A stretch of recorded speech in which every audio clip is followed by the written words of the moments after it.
waftigan sharafta leh ee ka yimid Nairobi maanta ka soo duulay ee noogu yimid xafladda caleemasaarka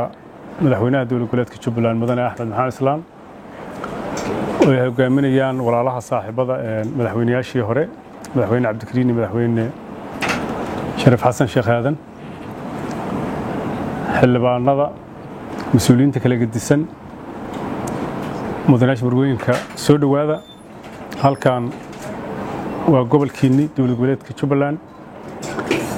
waa dalkii aad dhisteen lahaydeen waxaan u malaynayaa siyaasadda fasax yar baad ka qaadateen bilo kooban waan soo nasateen aad iyo aad baan ugu faraxsannahay inaad noqotaan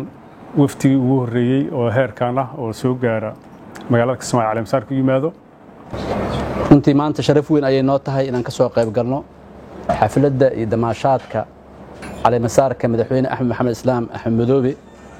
aan kala soo qayb galno shacabka reer Jubbaland aan kala soo qayb galno maamulka reer Jubbaland aniga iyo saaxiibkay Sharaf Xasan Sheekh Aadan iyo xildhibaanada kale ee sharafta leh maaragtay maanta soo gaaray magaalada Kismaayo waxaan runtii aad uga xunnahay in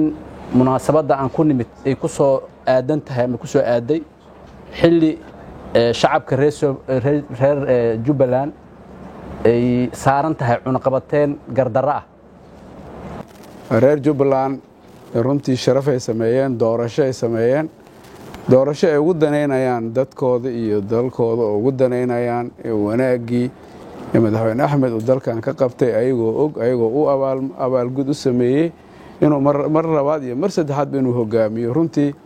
ani reer Jubbaland taas waxaan leeyahay waa si geesinimo iyo aragti iyo wadaniyad iyo dal jacayl ah runtii taas ayaan u arkaa hoggaan ay u baahnaayeen wax qabadkiisii ay arkeen daacadnimadiisa arkeen islaamnimadiisa arkeen dhinac walba ay ka arkeen buu ahaa haddii maanta jid lalaala ay mari lahaayeen runtii ayagaa ku dhibtoon lahaa saan aaminsanahay doorasho meel kastoo lagu qabto adduunyada dowladaha ugu dimuqraadiyadsan